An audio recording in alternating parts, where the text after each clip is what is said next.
In this episode, guess what? We have another special guest with us. We have Scott Love from Scott's Trains with us. I originally got in contact with him because I purchased some railroad equipment, HO scale stuff from him.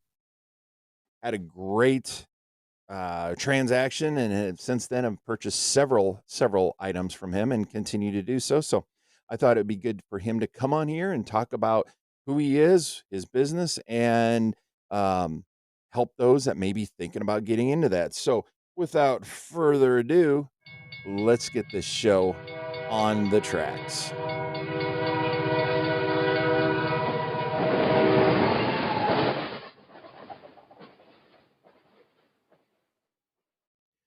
Welcome to episode 90. I just saying 90. Every time I hit one of those 10 marks, I know I say every episode, and in reality, every episode is a feat. I'm excited that I've made it this far with the podcast, and we are at episode 90. So basically 14 more, and we'll be starting season 3. So as we said in our intro, this episode, and it's a little bit longer. This episode will be a little bit longer. We had a good conversation with Scott Love from Scott's Trains, and it's a very good in-depth interview, whatever you want to call it. And I think it's very informative and enjoyable. But guess what? Before we get to that, remember, we're doing this every episode. We started it 2 episodes ago, and that is 400 thrilling and unbelievable train facts for enthusiasts, and we're reading another one right now. So this one is out of Railway Terminology and Jargon. That's the chapter. Yes, I was doing that before, but these are a little better, and we're just going down, starting at 1 in each chapter. So for today is Boilermaker. In railway terminology, a boilermaker refers to a skilled worker responsible for constructing and repairing the boilers that generate steam to power steam locomotives. These craftsmen played a vital role in maintaining the efficiency and safety of steam engines. So there you go, a boilermaker. So moving forward, let's get right into our interview with Scott Love. And we have Scott Love with us. Scott, thanks for being with us today. Glad to have you. Yeah, no problem. Thanks for having me. So, Scott, tell us a little bit about yourself. Oh, boy. Well, I grew up in Ohio. Out of high school, I went into the Air Force. Spent 5 years, 2 months, and 29 days doing that. I was in law enforcement. When I got out of that, I started working for my stepbrother's company, and we painted bumpers, did a little bit of car work, stuff like that. So I got introduced a little bit of, I guess, detailing work a little bit, so I can. I'm really good with my hands and stuff like that. So I started doing that, working for cars and stuff like that. Worked for my brother for about 9 months, and then I started my own business where I travel around to different dealerships in the area, and I do paint, chip, repair, and scratch removal. And this is going to be the 25th year of myself doing that, being self-employed. Oh, wow. Yeah, so I enjoy being self-employed. So I have got a lot of time to do other stuff that I like to do when I'm not working. So Right. Set your own schedule. Yeah, absolutely. Yep. Well, first, thank you for your service. You're welcome. And both not only military, but as a law enforcement person. Yeah. Well, it was a lot of fun. I enjoyed my time for sure. I had a lot of neat experiences and stuff like that. Yeah, I can understand that. Being a former firefighter myself, I understand it's fun. Unfortunately, there's those times that you want to get memories you want to get out of your mind, but overall, it was well worth it. Yeah. Oh, yeah. Yeah. I was stationed in Oklahoma City, so I was there during the Oklahoma City bombing in 1995. So that was quite an experience for sure. Oh, yeah. I'm sure. Yeah. I'm sure. Wow. So, how long have you been into model railroading? Well, let's see. My brother has always been in a train since I was a kid. I know I destroyed a few of his layouts with green spray paint, from what I'm told. I had no idea. But I started model railroading when he got out of the Army in 1990. I was, I think, in eighth grade. Mhm. And when he got out of the Army, and I joined a local club there in Galion where I grew up at, probably when I was a freshman in high school back in 1990. Mhm. Um, and really enjoyed it. A lot of great guys, and you get to meet a lot of different people and stuff like that. So yeah, so since I was probably, I want to say I was probably 15 when I joined. Yeah, Oh, okay. Well, a good yeah, age, good age. yeah. So I've been doing this for, oh my gosh, I guess Yeah, 34 years. So right? yeah, so yeah, I enjoy it. Yeah, Yeah, it's like a lot of people, they start when they're young, and then I know, like me, I going through my teenage years, and I've said this before on this podcast, teenager stuff, cars and girls and whatever, thought you had the world by the, horns, and oh yeah, yeah, wasn't it really until I guess I got older that, mid to upper 30s that I really started really appreciating the hobby. So, yeah, yeah. So our club would meet on Friday nights and Sundays at that time. Back in the early '90s, we met at twice a week. So we get together, Friday night, 6 o'clock. We go eat, and then we go back up and play with trains until like 9 or 9:30. And then we'd pretty much do the same thing on Sundays. We'd meet around noon and go have lunch, and then play with trains until like 4 or 5. And it was a lot of fun. So that's where I got introduced to it and stuff like that. My brother bought me my first trains. He brought me some blue box kits, and I think I had like a Rio Grande, cheap 38, just odd stuff, mhm, for being from Ohio. You'd never see anything like that there. So, right. but I fell in love with freight cars. There was a hobby shop in Mansfield, Ohio, John's Hobby Shop. We would go there once a week maybe, and I'd pick something out, and I fell in love with Erie Lackawanna gondolas, Oh, okay. um, which I must have had a string of 10 or 12 of those at least that I would buy with my allowance. And I enjoy putting those together. Just the, I guess, just the opportunity that a gondola could possess. You could put a load in it. You could weather it. You could beat it up. You could do whatever with it. So that's my love of trains is freight cars. Not so Right. much passenger cars. I've really never been into passenger cars. I don't think I've ever owned a passenger car set. I've only ever owned freight cars, and that's just what I like. So Yeah.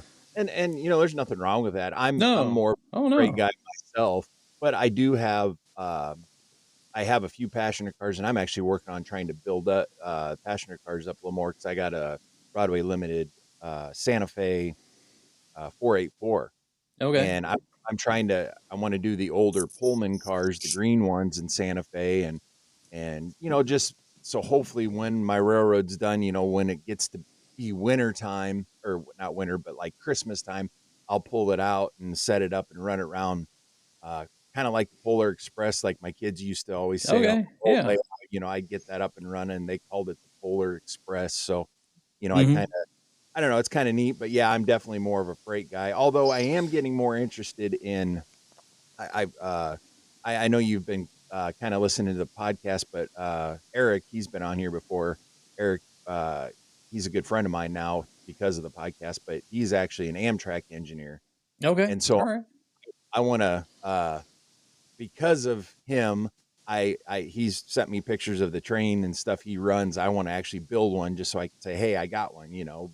But I'm still a freight guy like you are. So I gotcha. Yeah, yeah. When we go out rail fanning, my eyes are glued to like the details on the side of the freight car, and then I'm looking for the date. Like, oh, when was that car built? How long has that been out there? Oh my gosh, look, there's a box car from the '70s.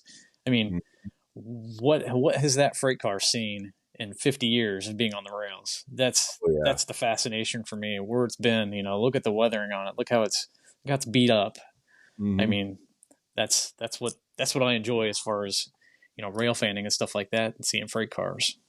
Yeah, and So it's not, and for me, I'm guessing it's probably similar for you, but going on to how it doesn't matter, and it doesn't matter if it's a box car, flat car, gondola, covered hopper, but I'm looking at it, like you said, for how is it weathered? How is it beat up? But yeah.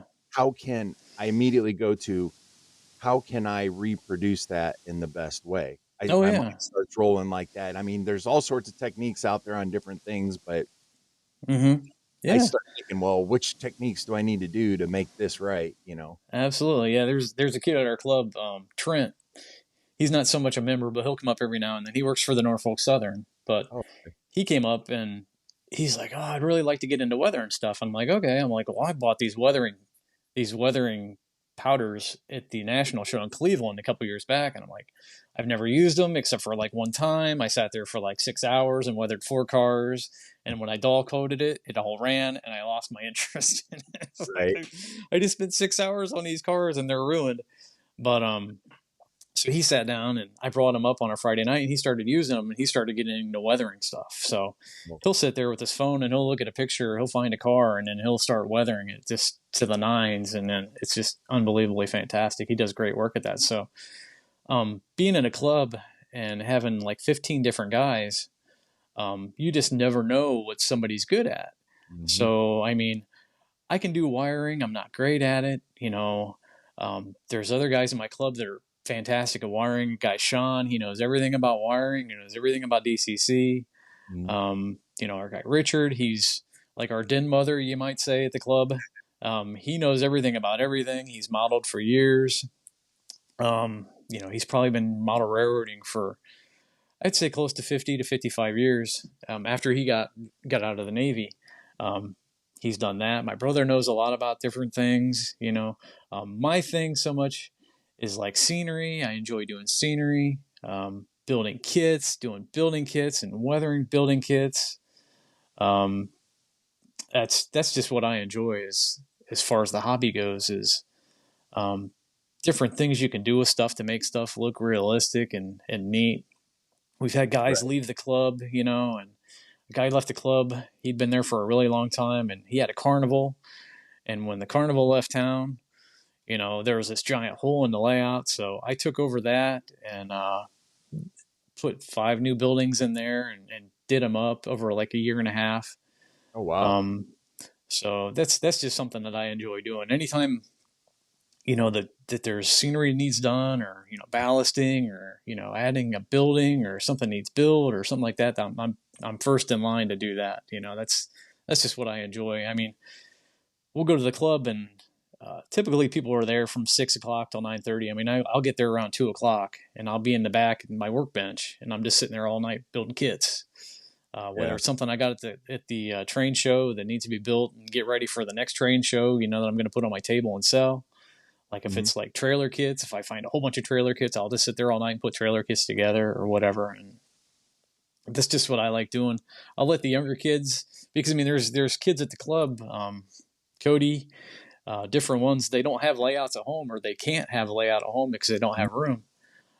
So I'll let them go up there on a Friday night and they'll be running trains all night. That's just what they enjoy doing because they can't do it at home. Right. So I let them do that and have fun. I mean, I had my fun doing that when I was a kid, Right. and pretty much my enjoyment as an older kid now is putting kits together and just stuff like that. Being productive. I mean, when I was in the military, I was in law enforcement, so I was either riding a patrol car or I was staying on a gate. At the Mhm. end of my day, after 12, 15 hours, however long I spent there, I didn't have anything to show for what I did. So Sure. in my mind, I need to have something in my hand at the end of the day to say, "Hey, look, I spent 8 hours doing this. This is what I've got to show for it." So that's my psychosis in my brain. Mhm. Um, the military did that to me. The I, I I could enjoy my job, but at the end of the day, I don't have anything to show for what I did. Right. I mean, realistically, I did because the base didn't burn down and nothing happened to the base. But Right. in my own mind, I need to have something to show for my time spent. Well, Um, you can't really hold a military base in your hand and show people, you no, know? no, no, no. But I'm telling you what, for a while, it got to be depressive. Where I'm like, oh my gosh, I've spent all this.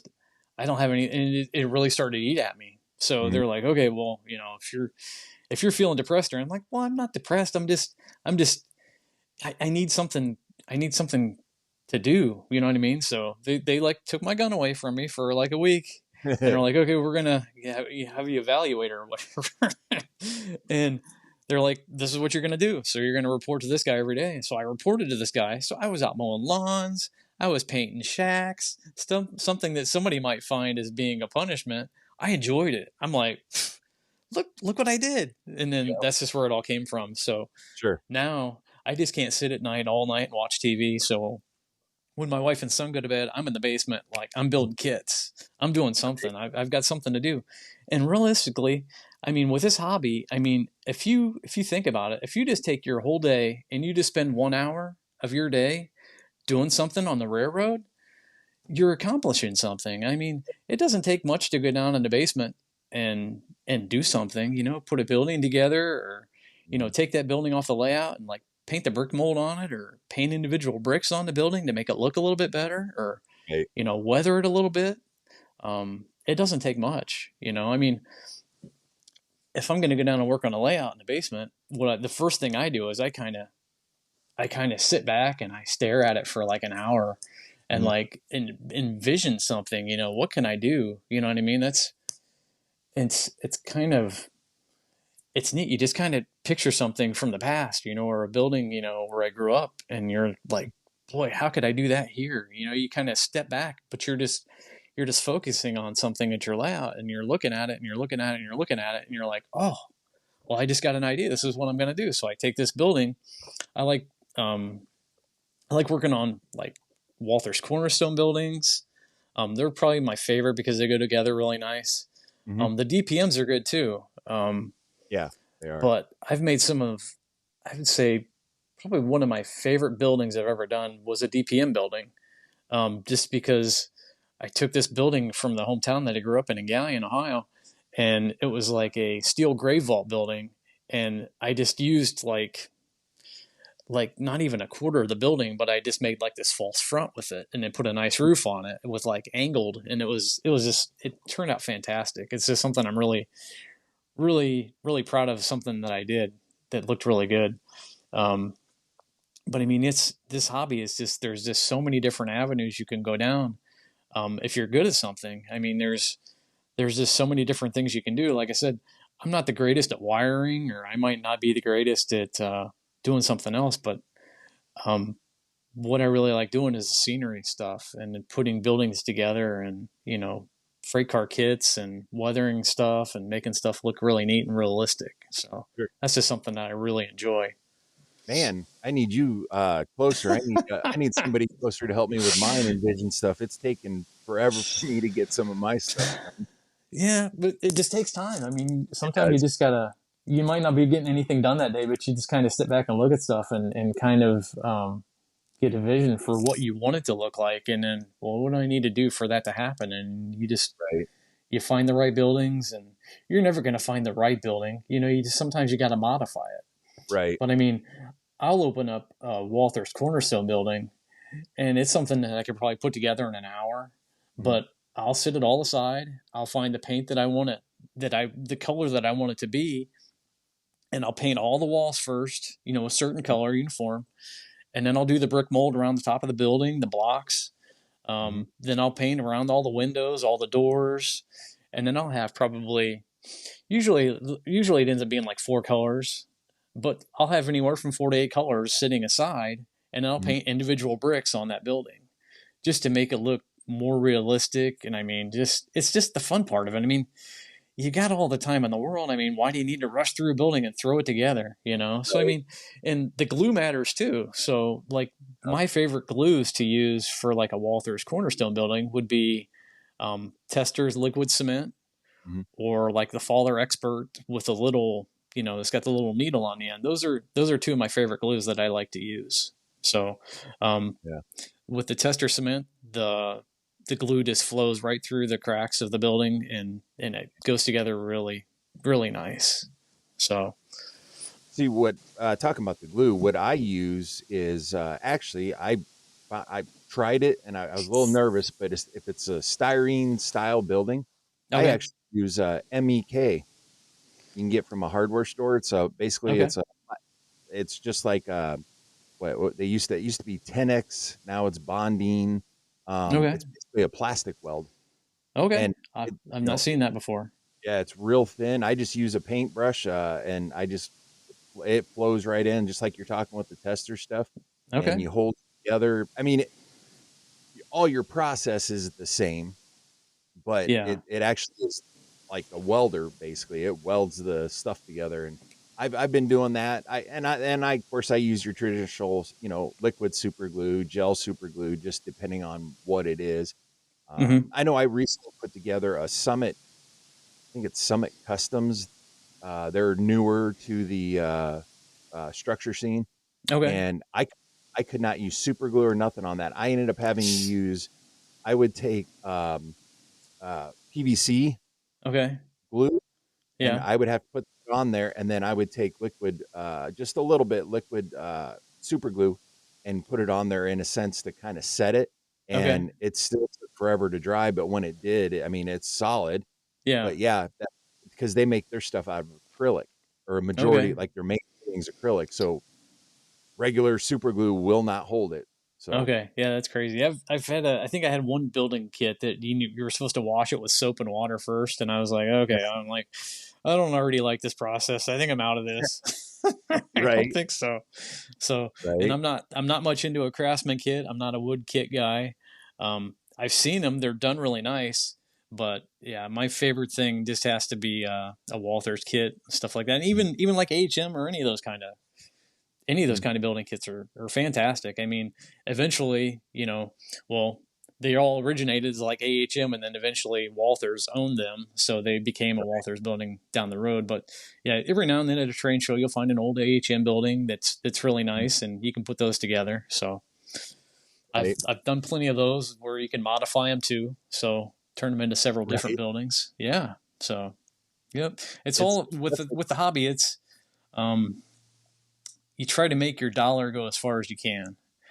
yeah, So I mean, um, if I build a building kit, I'll save all the parts and left over from another kit, because eventually down the road you might find just like pieces and parts, and then you'll be able to put a whole side of a building together as like even a false front, because you saved the old windows, your leftover windows from the previous kit. So it's all about making your dollar go a little bit farther with our oh hobby. yeah, So especially yeah, as things get more expensive, it's best to save where you can, because you might have to spend a yep, little bit more on something else if you really want something. right, So yep. All right, moving on. Do you currently have a layout? I don't currently have a layout, no. So I guess I consider my layout the club layout in Galleon that I go to every Friday night. Had a layout, started it in 2003, and I just got it thrown together so fast. I guess because I wanted to get trains running. So it was good size. It was probably, I want to say 35 by 15, somewhat like that in the basement. So it was Mhm, huge, and it had a nice huge double main line, and I had a branch line that connected the 2 yards together on one side of each other, and on the side of the basement. Um, mhm, but I threw it together so fast. I had sidings in backwards, where you had to pull into the siding, and it just didn't work mhm, right. I should be bagging stuff in at this. Um, right, I guess I always kind of said it wasn't a moneymaker. So if it was going to operate, it would that the railroad would have went down like the New York Central. right. It did not operate, so it was not making any money, no revenue service with my railroad. So um, I told my brother, I'm like, we got to start this over. I want to do something different. So he came down on a Saturday, I think, and we took it all apart, and we lined the tables up how we were going to have the next railroad. And then my Mhm, brother, he's had non-Hodgkin's lymphoma cancer since, I ooh, want to say, right around January or February of 1999. So he's had it for like 26 years. Um, mhm, and so at that point, we took the railroad down, and he got sick, and he was in the hospital for quite a while, ooh, and just never got started again with it. So, but in the meantime, he's had several layouts that I've helped him with. He's still alive. He's still doing very well. good. But so he's had several layouts in the meantime, and I've helped him with those. But someday, hopefully, I've kept all my buildings. I've got like 9 tubs of buildings in the basement that I've custom built and detailed really nicely. And I kept all my track and all my switches and everything, and still got all the Mhm. bench work down there in the basement. I just need to figure out how it's going to be. Uh, Right. so hopefully one day down the road, I will have another layout in the basement. And listening to your podcast has got me going in that direction again, which definitely helps. And we spend time. We go over to other people's layouts, and you see their layouts in their basement, and you get ideas for stuff. We've got several friends that have amazing layouts in the club. Uh, Spent last this past Sunday at our friend Richard's house, Mhm. and he's got a fantastic layout in the basement, and down there running that and watching him run it and operate is just fantastic. So yeah, seeing different people's layouts, you get ideas, and I want to eventually have another layout in the basement for sure. Sure. Absolutely. So Sure. Now, I guess, well, let's start with this question. What club do you belong to then? You may have said that, or are you yeah, still in the same club that you've been with since, in a sense, a absolutely. kid? Since 1990, the Galleon Model Railroad Club. It's in a building in downtown Galleon, Ohio, on the Mhm. square. It's above Quay's drugstore, and it's been there since 1974. It's Okay. in a building that was built in the 1860s, so it's got a lot of character. Oh, that's cool. If we were to ever close our club and leave, which we don't want to do, but if we Mhm. were to ever leave that club, the third floor would be condemned. They wouldn't let anybody else go up there for sure. So we're Right. we're trying to we're trying to keep it going and stuff like that. And um, I want to say within the last 3 years, we had a new owner take over the building, and he was pretty enthusiastic that he has us up there. So he's pretty excited about it.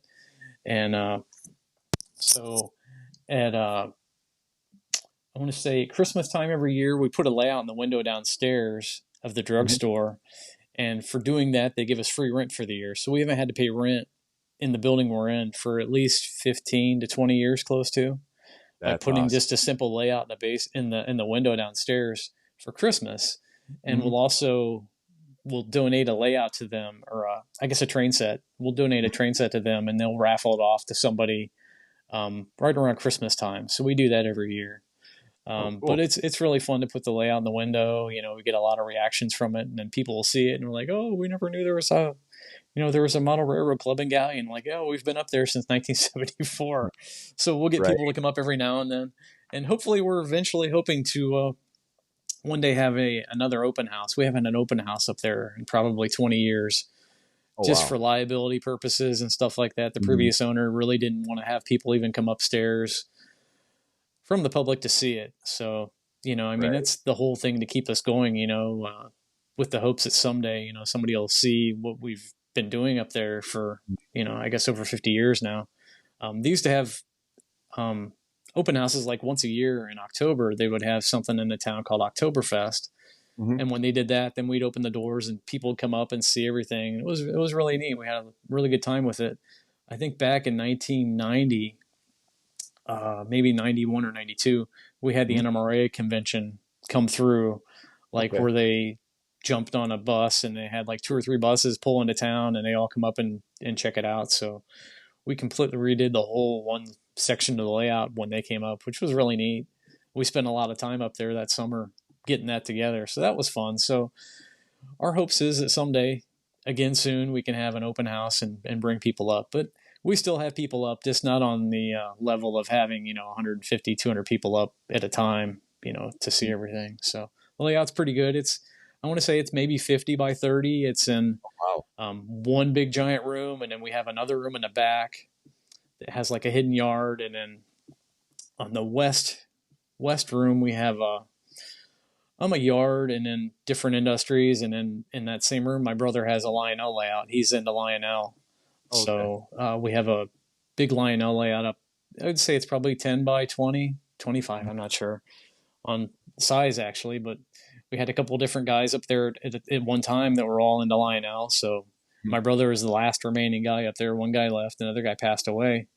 Fred, that was there and helped us build the layout. But my brother's always been into Lionel. He started out with Lionel and then joined the club there in Galleon, and I want to say it's 78 or 79, and then he got into HO, and but Mhm. he's always had at least a Lionel or HO layout in his house. So he's currently got a HO layout in his house.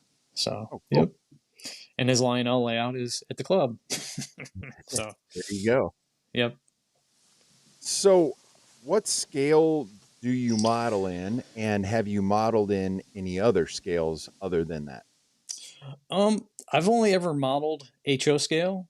My Okay. brother does the Lionel, so I've admired his from afar. But yeah, I've only ever done HO. There's a couple. There's one guy at the club that does N scale. He's got an N scale layout, and I really never did anything with N scale until he invited me over to his house. And he's like, "Hey, he's like, I know you sell stuff. He's like, would you like to sell some N scale stuff?" I'm like, "Sure, why not?" I don't know anything about it, and so Jim had me over and down to his basement, and he has a nice HO scale layout too that he ran for me, Mhm. and then we got into the business of looking over his N scale stuff, and he tried to tell me a little bit about it, and he got me interested in that. So I now buy and sell N scale stuff that I don't know too much about, but Right. I'm learning. Just like I don't know a lot about it. I don't know a lot about everything, but I know Uh-huh. a little bit about some things. So I've got Right.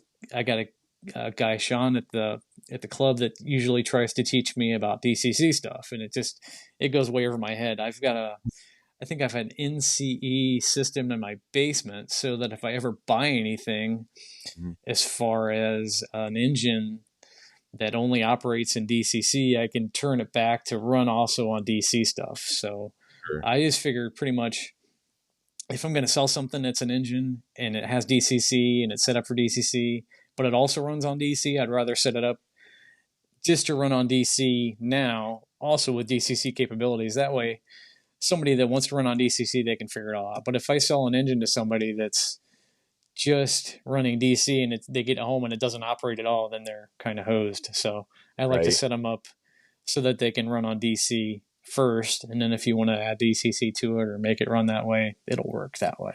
So, Sure.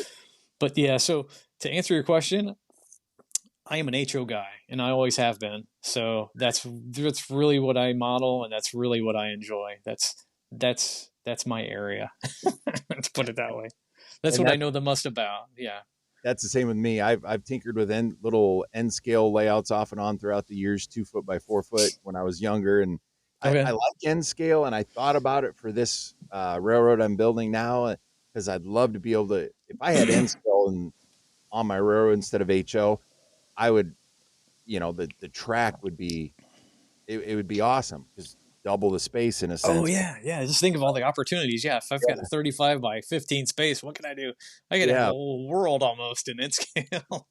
But I also But know I'm getting older, and I like putting exactly, a lot of detail in, and N scale exact, a little tougher. exactly. Yeah, I think that was Jim's reasoning behind it. He still has a nice little loop there, and if I think he's got a, I want to say he might have like a coal mine. He had something there. He wanted to keep. He did keep a nice N scale train so that he could still run it because he still has all the same bench work and stuff there for the N scale layout, but he just didn't need all the stuff. He only wanted enough to have one train because he wasn't going to model it as Mhm. much as he models the HO stuff. So yeah, when he got rid of the N scale stuff to me, he just wanted to keep enough to have one train. But yeah, he wasn't gonna pursue having another giant layout with N scale stuff on there. So it's neat stuff. I'm learning a lot. Difference between, you would think, wow, Atlas, that's the great brand with the N scale stuff, but apparently, I guess it's the micro trains that's the nicer Yeah. stuff as far as the N scale stuff goes. I'm learning that. Yeah. Um, but it all seems nice to me. When I buy something, I pretty much handpick every individual item. That way, I'm making sure something's not broke or missing parts because I really don't have the space to store parts, Mhm. and parts are really hard to find for Yeah. replacing or repairing freight car kits or even engines. I mean, you could buy an engine today that's brand new that just came out a month ago, but they're not going to have parts for it. If you break a handrail on it, there's nobody stocking that kind of stuff anymore. I mean, that's Nope. just hard to do. So yeah, I mean, if I buy something, I'm gonna look over it and make sure it's perfect because I don't have the parts to repair it. So, Right. And we are going to take a break and we'll be back shortly. If you are enjoying our podcast, we'd like to invite you to go over to patreon.com/model railroad talk and become a premium supporter over there. All sorts of details over on the Patreon page of ours. Also, if you don't want to get into something that's a monthly thing, but you would like to, hey, I'd like to throw a little support your way, you can always head over to buymeacoffee.com/ModelRailTalk, short for Model Railroad Talk. And you can donate as much or as little as you would like without any monthly reoccurring or anything like that. So if you would like to support us, head on over to patreon.com/model railroad talk, or you can head on over to buymeacoffee.com/ModelRailTalk. And to those that have supported this podcast, I want to thank you from the bottom of my heart. And we are still here. We're back from break. We have Scott with us still. And we're just going to jump right in. So, Scott, you were talking about how you buy trains and stuff like that. And so I know personally, because I've purchased from you lots of times, I can't even remember. I know a lot of cars and I know at least one locomotive. So, you want to tell us about Scott's Trains? oh boy. Well, I want to say I started buying trains. I mean, with the specific purpose of reselling. I want to say around 2014, somewhere right around there. Mhm. Um, I mean, since I got out of the military and rejoined my club, um, I would always buy stuff and and then put it on the shelf and then maybe not need it necessarily. So that was in, I want to say, around 1999 when I got out of the Air Force. So my brother and I, we would start, we would do a local show in Bucyrus. A couple guys at their Model Railroad Club put that on, which is really good. But we started out, and we would both have a table, and we would split it, so we both have half a table, and we'd sell a few things, and then it progressed where, as you're buying more stuff, you've got more stuff that you don't need, Mhm. and then we started getting our own table, and then we had two tables, and then we had three tables, and we would just sell stuff, and it was just out of fun. But then I started, I guess I would say I would start going to shows and actually buying stuff to resell it, which was kind of strange, but I mean, it was just fun to do. I mean, I enjoyed doing the train shows. So instead of doing, maybe like one or two shows a year, I started doing maybe like three or four and Mhm. five. And then I think this year, I think I might have set up at like 18 different train shows and actually sold Wow. stuff. So it's just fun. I mean, I enjoy going out. I mean, first of all, I get to go out on a Saturday or a Sunday and, buy trains. I spend, Right. $3,000, $5,000 on a Saturday or Sunday, and my car is full. So that's my barometer. If I can go to a train show and fill up my car, I'm Yeah. happy. So I've got tubs that I put in the back of the car, and I just try to fill them up. Mhm. Different things that I think I can resell, stuff that I can get at a good price, and Mhm. then still sell it at a good price. I'll buy it. I mean, Sure. I might go out and go to somebody's table and they've got freight car kits and they've got like $6 or $7 on them, which is probably a good price. But I'll say, hey, you've got like 85 of these here. I mean, would there be a better price if I bought all 85 of them? I mean, and then if they give me a better price, then I'll say, okay, well, let's do a deal, and then I take them home and I check them out and make sure everything's complete and everything's in there. I'll get Bathroom Blue Box kits all the time that, somebody opened up the little tan package and just Mhm. sprinkled all the parts in the bottom of the box and they're just kind of floating around. So I'll gather up all the parts and make sure everything's complete. And then I've got new envelopes and I put them back in the envelope and I staple them shut and make sure everything's complete. And then I'll sell them. But it's something that I do in my spare time, going out to buy trains and, you Mhm. know, trying to resell them, doing them at train shows. My wife travels with me.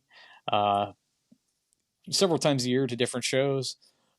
So typically, if I do a train show, my wife's not there. They're like, "Hey, where's your wife at?" And I'm like, "Oh, she's busy today. She runs a business too, Right. so she's self-employed.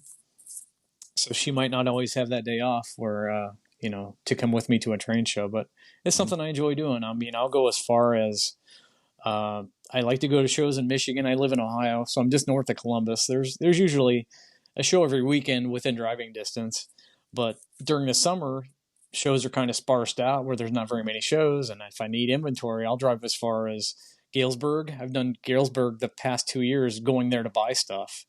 Sure. I've got a buddy in Wisconsin that'll set up there, and he'll get me into the show. Mhm. Uh, so yeah, I'll go as far as Wisconsin or as far as Illinois to buy trains, or I'll have somebody. I've had people contact me that see my stuff online and are like, "Hey, uh, my husband passed away. He owned 2 hobby shops in his lifetime, and we've got all this stuff in the basement. Would you be interested in coming and seeing what we've got?" And these people live north of Chicago. Oh, So I'm like, wow. "Yeah." I'm like, "Can you give me an idea what you're talking about? Because I mean, I've only got like an Equinox, right Mhm. now." They're like, "Well, it would probably fill up your car 2 or 3 times." So I'm like, "Okay." So I'm like, "Well, let's see how serious you are about this." And I said, "Well, what are you thinking?" They're like, "Well, we'd like to have you come." I said, "We'll get everything organized, so I can look at everything, and then I'll come and we'll see what we can do." So Mhm. I rented a trailer, a U-Haul trailer, and yanked the U-Haul trailer all the way up there north of Chicago, and spent. I think I got there on a Friday night, spent all day Saturday, all day Sunday, and left Sunday night and drove back home. And she was happy and I was happy, and that's all that matters. They Right. got rid of their stuff, and I don't look at a collection and just say, "Oh, I'll give you, this is nice and that's nice," but we literally go through piece by piece, and I buy individually every piece. I don't look at a stack and say, "Oh, I'm going to give you just $5,000 for all this stuff." No, Mhm.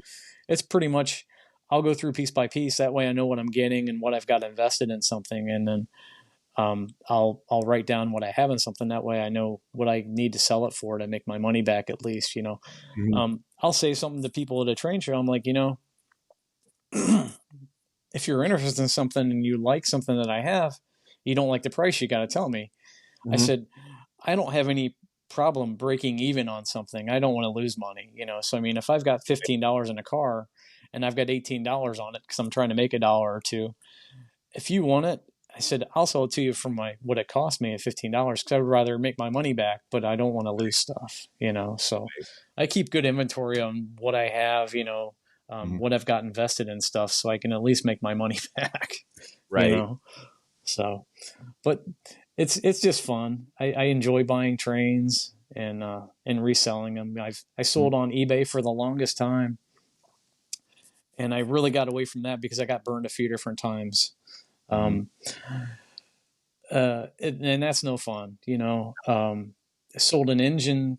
I think it was like a bullet train. It was an Amtrak bullet train made by Jolliffe. It's like a French company, I believe, and it's like a 3-car set, and Mhm. it's not very fancy. It's made in the 70s, Mhm. but I know I had like 35 or $40 invested in it, and it sold for like $75 on eBay. Mhm. So the guy gets it, and he basically decides that he doesn't want it anymore. So he tells eBay that it doesn't run. Well, okay, it does run. You just got Mhm. to be patient with him. It's not just going to take right off. It kind of sits there and spins for a second, and then it takes off. Right. Well, he just basically told him it doesn't run. So he got his money back. He thankfully at that point they still made him mail back my item. So I got my item Sure. back, but eBay took the fees out, and Oh. then he got all of his shipping money back, which was like it cost like $18 to ship it to wherever he was. He got his $18 back, and then I had to pay $18 to get it mailed back to me. So I'm out the $36 for shipping. I'm out all of the fees, and it just wasn't a good experience. So at that point, I was done with eBay. And I mean, I'd sold on there for probably 15 years. I helped my brother sell a lot of Mhm. his autograph stuff and baseball cards when he got sick, Mhm. and it was a good experience. But I mean, I got burned that time, and that was just it. And I had a guy at the train club. He's like, "You got to join these groups on Facebook. You can start selling there." So that's where I've been ever since. And that was Mhm. probably I want to say 2015 or 2016, I started selling on Facebook and the groups. And I actually run my own group on there that a guy got me involved with when, he bought some stuff from me. He's like, I'd really like you to join my group. He says, I see you're in the Air Force. I was in the Air Force. He's like, I trust you. He's like, can you help me run my group? And I'm like, sure, absolutely. Mhm. So I've been on there doing that since I want to say 2015 or 2016. And it's been a good experience. I meet a lot of people. Mhm. I met you, of course, obviously. Right. You've bought a lot of stuff from me. Uh-huh. The KCS engine that I got from the guy at the train club, I Yeah. just told him about that you really like that. Yeah, I just met a lot of people. I've got happy customers all around the world. I do have some angry customers too.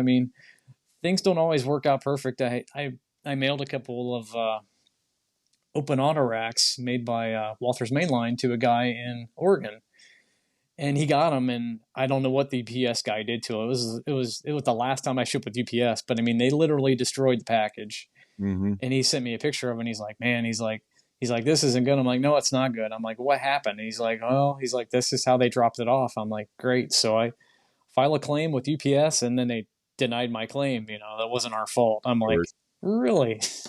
So I told Yeah. my guy, I said, look, I can't get those two cars again. I can't remember what they were. I think they were Mm. C&O chassis. I said, they're out of production. I said, my guy can't get any more. I said, but he has, I think he had a couple Conrail. I said, would you be all right with Conrail? He's like, yeah, I'm fine with that. So you know what? Out of my own end, I mailed Mhm. him two more off to make the guy happy, and he mailed me those back. Mhm. And I'm thinking, basically those open auto racks, all they are is an AccuRail kit. If you've put together an open auto rack AccuRail kit, it's the same thing, except Yeah. the Walther's Mainline, their flat car is metal, which is nice. So, because those didn't get destroyed in the whatever Right. UPS did to them. So I got those back, and I'm like, this is going to be simple. I'm just going to put these things together. Mhm. And it didn't happen. Right. So I was like, oh, this isn't great. So it didn't happen, but I was able to get the cars back, and I disassembled all of the open auto rack part on it, and was able to piecemeal them back together. And Mhm. I just sold them as flat cars, and they sold at a train show. I didn't make all my money back on them, but they were still nice. They were brand new, metal wheels, nice trucks, metal Mhm. flat car.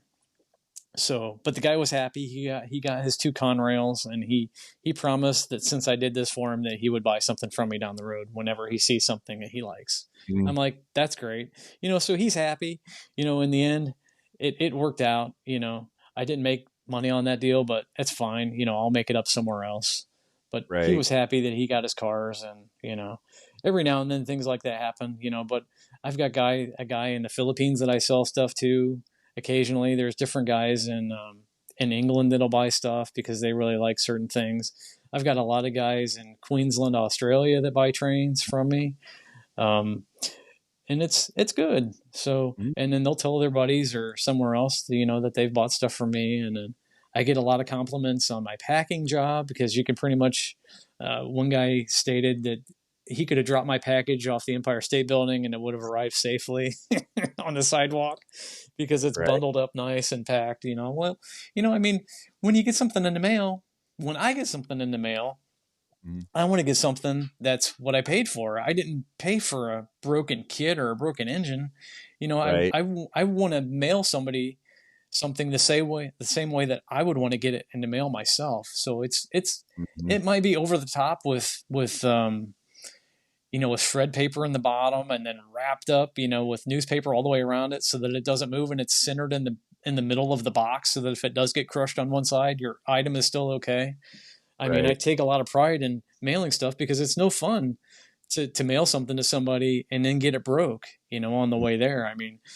What I tell a lot of these guys, I'm like, if you get something that's broke, I'll do the best I can to make it right.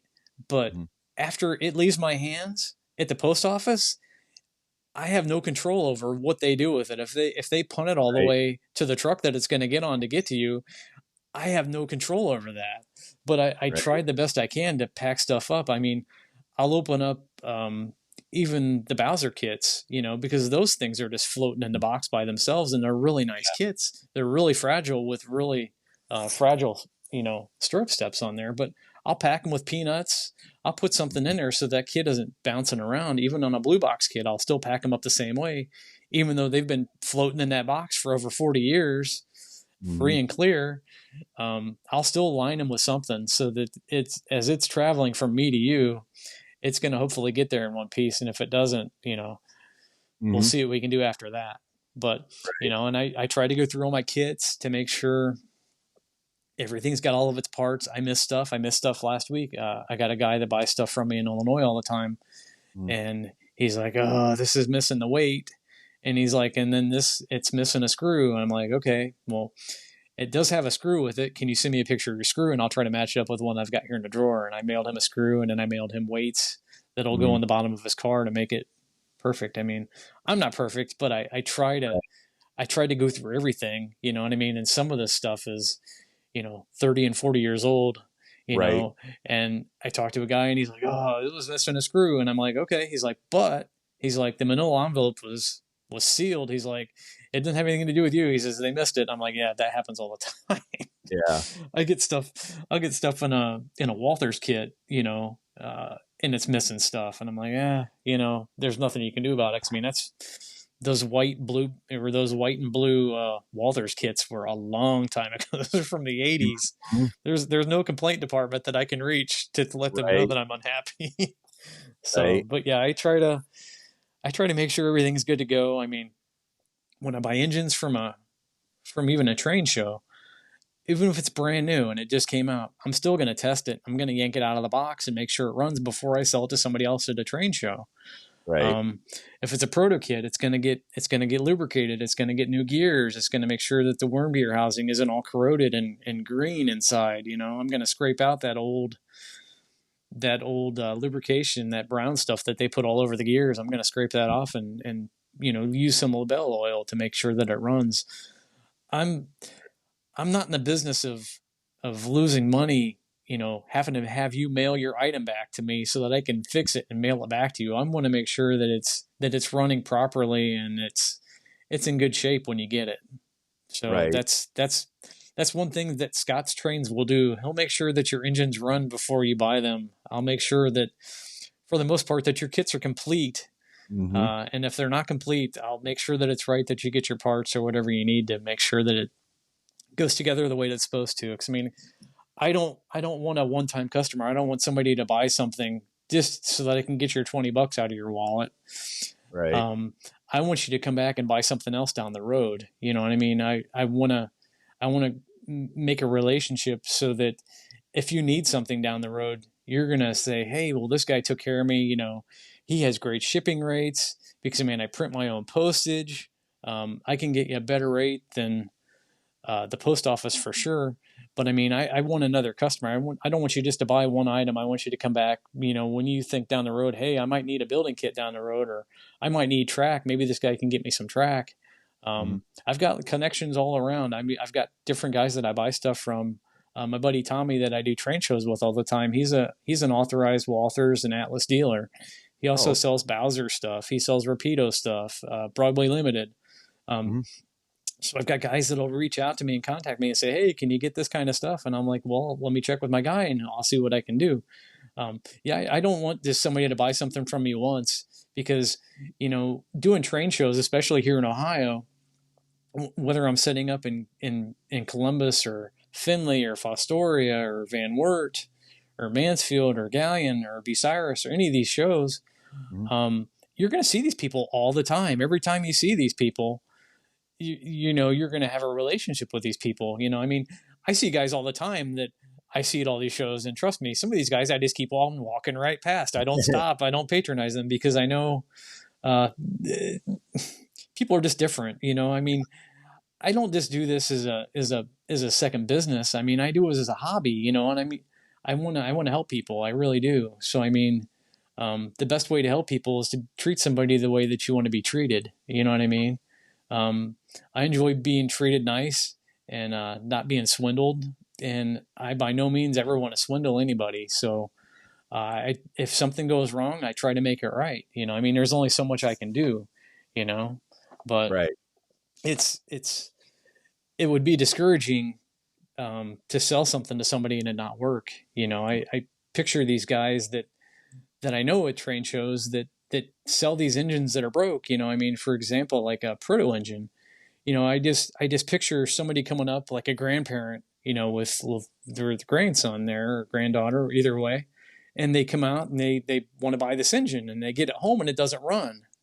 Mhm. Well, they have no recourse. You know what I mean? Because you sold them an engine that doesn't run, but they have no way to repair it because they want to put this engine on the track. And, if it's got the broken gears, or Yep. simple as something as in the worm gear housing with the worm gear being corroded, because I mean that oil that they put on there, 30 years ago for some of those engines turns green and it won't even move. It'll light up and it'll sit there and hum, but it won't move. I mean, that's Right. just something that you can simply fix before you sell your engine. You know what I mean? I Mhm. just I just can't imagine. It turns my stomach just to think that people would, sell something that they didn't test out to run at all to make sure that it Right. ran before they sold it.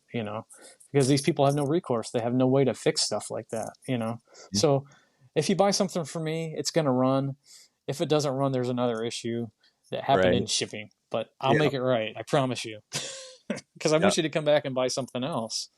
Well, and that I mean, I can testify to all that you've said, as far as the packaging, I've never had once anything come in that has been damaged. The packaging was excellent.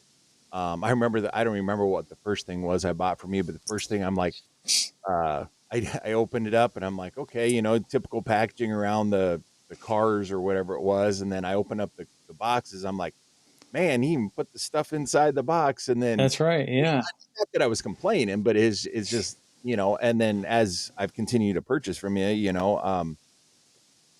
it's nice. I know when I get something from you, you ship it, it gets to me, with the exception of the postal service, which yeah, for me personally, and not to get into UPS, FedEx, postal service, but personally, when I've shipped stuff in the past, I haven't had any issues with the postal service damaging stuff. They may take twice as long or three times as long as they say they will sometimes to get it to you, but they Yeah. generally treat it a little more gently. Mm-hmm. But and then as far as I just recently referred Benjamin, my friend Benjamin, he's a longtime listener on here, and he's Your been in on the scale show. guy. Yeah. Yeah. And because he's doing the KCS, and he's like, well, I'm looking for this and this, and I'm like, well, reach out. That's why I reached out to you. I'm like, do you mind? Because Oh no, I'd absolutely. rather pay the respect, and that's right. I've told him several times, just reach out to you and let what he's looking for, and Mm-hmm. kind of keep your eye out for him. Yeah, And absolutely. Now I'm on the lookout. I'm on the lookout for a white KCS caboose. oh, are For you? sure. Yeah, Yes. So yes. Yep, I didn't have one, but yeah, I will try to find one. So, and right. if I find one, I will let him know. But yeah, And I've got guys all over that just look for stuff. Hey, if you ever see something like this, just let me know. So I do that. I've got a want list for people that look for stuff. So yeah. well, that's like I said to Mm. you. I mean, anything KCS, if you're all right, let me know. you know, Absolutely. Yep. but Yep. For no, sure. I think it's great what you're doing. To those that are listening, and here at the end here, well, I'll have Scott tell you how you can get a hold of him.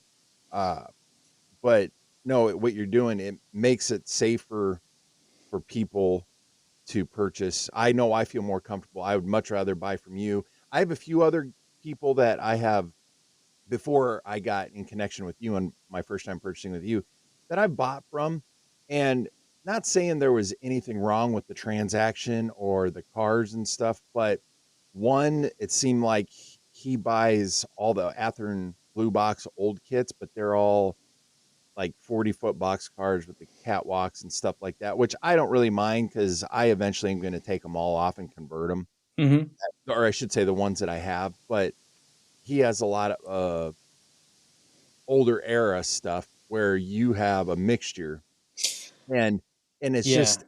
just one of them things that you know even though I didn't have any issues with the few people before I started purchasing from you, it's the transactions I don't know, they seem like they go a little more seamless with you, you I know. gotcha. Yeah, I try to make things as easy as possible. I mean, Mhm. And I've you I've do. got a I've got a multitude of different ways you can pay. I Mhm, mean, you can, Venmo. I know a lot of different groups that I'm with on Facebook. They don't let you do Cash App. I think there's just certain things that people don't let you do, which is fine. But I mean, I've always taken PayPal. mhm, I'll take a money order. You know, just anything. I mean, I just whatever it takes to try to make a deal. And I'm probably one of the only guys online, or at least that I know of, that takes payments on stuff. So I know I've got guys that can't afford to, buy a $300 engine all at once. So, well, you know what? If you can do this, if you can get me like 10% of that down, which would be like $30, mhm, and do me a down payment, then I'll basically do like a layaway with you, so I can hold it for you, and then you can make payments on it like once a week, every other week, once a month, whatever works good for you. Because some guys are on like Social Security, so they don't have a money flow. They can afford to buy something, and then I'll be happy to set it aside, and the guys work on payments for me, and then I'll ship it when it's done. And when you guys get the payments done, I'll ship your item. So it's worked out really well. Where I mean, where I wouldn't be selling things to some of these people because they can't afford even a $50 freight car all at mhm, once. Or a kid. I mean, I've got different kids that I sell stuff to that are in high school that want to buy stuff that mhm. can't afford all at once. $38 for a freight car. Right. Just make payments on it. I'm happy with that, and it works out good. So I've really sold a lot of stuff. I mean, at one time I probably had 25 to 30 different people that I've got stuff that I'm taking payments on just in a Mhm. room, just boxed up and ready to go. Right. I think So you got one of I've, them for me. I do. I got a box here sitting right behind me that's got some nice Walther's mainline freight cars in it that are Right? waiting to be shipped. But yeah, so I mean, I've got a guy in New Jersey right now that's working on. I think he's got 4 different boxes in there that he's just making payments on every other week, or whenever Mhm. he gets money in, he's sending it to me, and then I'll ship his items to him, and he's been happy. He's bought tons of stuff from me. So Sure. yeah, it's fun. I mean, because I know what it was like to be a kid and want something and not having the money to pay for it, and then was Mhm. like, well, you're out of luck. I mean, there's nobody at my local hobby shop that's going to take payments on stuff. Right. Or if they So do, there's gonna be a fee and yeah, I know. I don't charge any fees. I mean, I'm out whatever I'm out until I get my payment. So I mean, right. it's all good. I'm just happy to help people. I mean, I think that's what it's all about. I mean, uh, sadly, the hobby is, I wouldn't say it's dying, but it's getting really really expensive where guys can't afford stuff, Mhm. which is really sad. I mean, I can't imagine. uh, I just can't imagine starting out now and Right. feeling the need that you need to buy a $300 engine and a $50 freight car where you can get started. Or yeah, I didn't know. I just no. No, I try to help people wherever I can. So if somebody ever sees something that I've got for sale, I'm happy to help you, and just let me know what I need to do to get you in a new freight car today, or whatever you might need. Right. Well, and going back to what you're saying about that, yeah, when I came back into the hobby here, well, it's pretty much almost going on 2 years ago. It had been, well, let's see, uh, 2010, 2011 was the Mm-hmm. last time my old railroad at my old house, and I moved to where I'm at in 2012, and I wanna say I ended up selling all my stuff back then with the exception of a small handful of stuff. Big mistake, I should never done that. But yeah, getting back into it, I'm sitting there like, okay, kind of thinking back then, well, I could get Athearn Blue Box locomotive for 60, $80, DC. I Yeah, understand, I'm DCC. Oh no, I mean they're wanting $200-300 for an Athearn Blue Box. I've seen, and I'm like, that's yeah, crazy, $150. And back in the yeah. day, $150 bought you an Athearn ready to run, ready to Yeah. go. You Yep. know, Well, see, that's the thing. Some of these people at these train shows, they see stuff. They're like, "Well, what's going for $200 on eBay?" I'm like, it's going for that, but it's not actually selling for that. You need to expand that, and you need to go in. I can't think of it right now, but you need to go into completed items, and see what it actually sold for. So I'll get a lot of my Right. prices from there. Like when I get something that I don't know anything about, I'll go in there and look, and I'll be like, oh, I'll go to completed and say, oh, okay, well this sold for $65. I'm like, okay, well I want to definitely beat an eBay price, so I'll sell it for maybe like 45 or 48 and see where I go from there. Um, but yeah, you can't judge eBay by what it's going for. You have to see what it actually sold for. You need to go into the completed items and see that, yeah, that engine actually sold for $125 and I'm trying to sell it for 275, and you Mhm. just look ridiculous. So, Yeah. yeah. Well, and you see it, and not just eBay, but I see it in a lot of these uh, Facebook groups too. Somebody will Okay. have a brand new scale trains locomotive. Oh, it's never been out of the box, but you read the description. It's been out of the box, A, for pictures, but B, Yeah. you know, there's this or this is wrong with it. Well, okay, how is it broke? Because more than likely, I mean, yes, it does happen on the rare Yeah. occasion, but then they're asking $10 under full retail price for it. And I Yeah. understand they probably paid full retail, but it's like everything in life. We don't get into this hobby as not doing what you do, but like me as an example, Yeah. Oh a yeah. mod. I don't get in the hobby to say 20 years down the road, I'm going to sell this and be a millionaire. Yeah, for It, sure. it's For not. sure. That's not what it's for. And so I No. think some people think that because they buy it today and in 5 years, okay, it's $100 today. 5 years, it's gonna be worth $500. Yeah. It's a lot of it's in the eye of the beholder too. Do Yep. just because you weathered it doesn't mean it's worth more. That Yeah. person, Yeah. not everybody Yeah. likes weathering.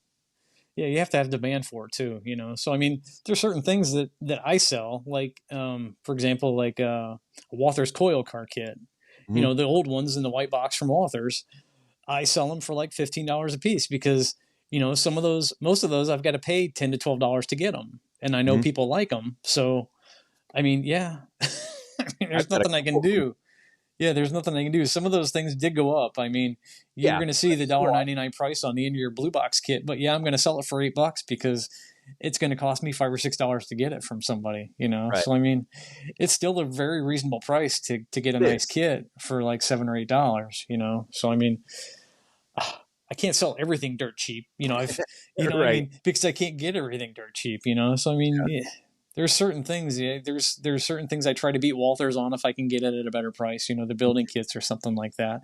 I mean, right now, the cars that you want, the BNSF reefer car kits, the Mhm. mechanical refrigerator cars, they're sold out. They just came out in October. They're already gone. Walthers doesn't have them anymore. Right. So, my buddy, he told me this, and I'm like, oh, he's like, oh, I'm going to mark them at $35. I'm like, okay, and he sold them. You know, I'm trying to keep mine. I think I paid like 27 or $28 a piece for them, so I'm trying to sell mine for 32.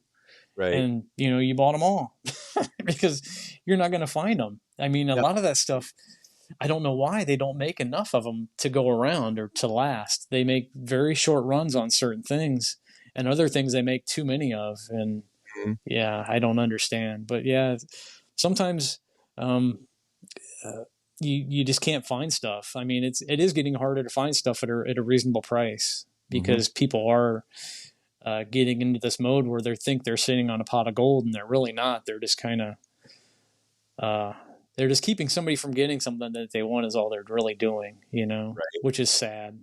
So It is. yep. Now, so on the final thing, I guess, is there any tips that you or maybe one particular tip, I don't know, um, that you would give someone if they were looking at getting into purchasing and reselling model railroad stuff? I guess I would just say, make sure you find something that you think you can resell and that you can get it at a good price. Obviously, make sure that it's in great shape because I mean it's so much easier to sell something that's nice than something that's broken. Um, if it needs repaired, make sure that you think you have something to repair it to, you know, to get it up to snuff where somebody would want to buy it. You know what I mean? I mean, the main thing is, I mean, buying engines and stuff like that, you got to make sure they run. I mean, because you can't really invest money in something. I'm nervous and scared about buying steam engines because I have no idea how to fix a steam engine. I'm not that inclined to do something like that. It's steam Mhm. engines over my head, and those things can have a lot of different issues mechanically inside that I would have no idea how to fix. Mhm. So, Right. um, yeah, I guess I guess I would start small and see how it goes for you. I wouldn't dive all in. I know a guy that dove all in and bought a whole bunch of Thomas the Tank Engine stuff, and Mhm. now he can't get rid of it because he paid too much for it. So Right. yeah, you just got to be careful with what you buy and make sure that it's something you can actually do something with. Yep. Sure. So buyer beware. Be careful what you're buying and make sure that's something you can sell. I Right. mean, I will pretty much buy anything that I can get for a good price and still be able to sell it to somebody that that might want it. I'm not Right. afraid to buy anything. Like you said, the newer stuff, the modern stuff usually sells a lot better than the older stuff. Mhm. I mean, I've got flats and flats of like 40-foot box cars that I've been trying to sell basically for what I've got in them, and they've got metal wheels and KDs on them, and they're AccuRail cars that I can't even sell for $4 a piece. Right. So, or I would say $8 a piece. I can't sell them, So I mean, if they've got $4 metal wheels and $2 set of KDs, and it's a Mhm. $8 to $10 kit, and I'm trying to sell them for $8, and Right. because people are different. You just never know what one day to the next what somebody's going to want and look for. So, but the modern stuff always sells fairly easily because that's what kids see nowadays. So that's Right. basically what they want. Yep. Right. All right. So, lastly, how can people reach out to you and look at like your inventory or Okay. how Yeah. can they get in contact with you? I'm on Facebook. My group is the Online Model Train Show. Right now, it has a picture of a depot in Galion, Ohio, with I believe a Conrail engine coming down the side in snow. So probably a picture from the '70s, which is pretty neat. But that's one of the groups. That's the group that I actually run. That I help run is the Online Model Train Show on Facebook. Um, I can always be found at train shows here in Ohio. We're pretty much setting up every weekend that we can. If it's a close show, we'll do Van Wert in the summertime. We'll do Bucyrus in the spring. We'll do a couple different Columbus shows, Findlay in the Mhm. spring and Findlay in the fall, Fostoria in September. Yeah, we just do a lot of different shows here in Ohio for the most part of setting up. But I can always be found buying stuff in Illinois train show or Michigan, Ohio, or Indiana, West Virginia. So, but yeah, I'm happy to help anybody. Scott's Trains. Mhm. Um, if you go on my group there on Facebook, you can see my email address. It's all lowercase, scottlove57 at gmail.com. Okay. You can email me there. Uh, and pretty much I'll be happy to help you with anything that you might need.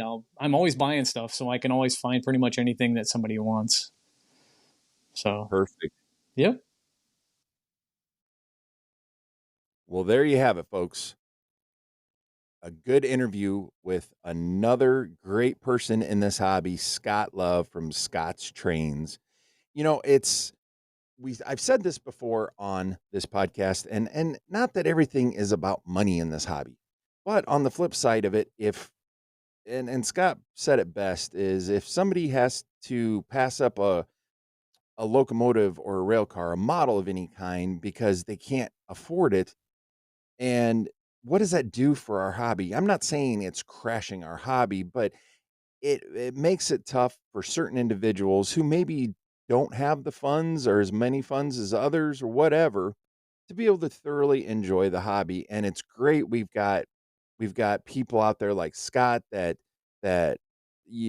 put the time in to make sure the items that he is purchasing for resale, he puts the time in to make sure that they are, it's what he is actually selling. I can verify myself. I have bought several rail cars, the one locomotive so far from him, and I've purchased some buildings and some building add-ons, and I've purchased a lot from him, and I can actually vouch for him that he is an honest person, great to work with, and your stuff will, like he said, it will arrive in good shape unless the postal service messes it up. So I know he puts a lot of heart and care into packaging his packages up and your items up before he ships them out. So, but yeah, definitely check him out. He on Facebook, the Online Model Train Show,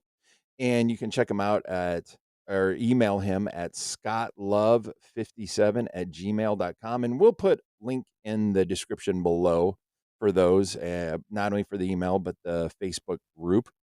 So if you have any questions, as always, you can reach out to us, modelrailroadtalk@gmail.com, or you can go to our Facebook page, which is Model Railroad Talk, or our website, www.modelrailroadtalk.com, or go over to YouTube, check us out, and hit like and subscribe over there on Model Railroad Talk. So I want to thank you for listening to this, and until the next time, keep your train on the tracks.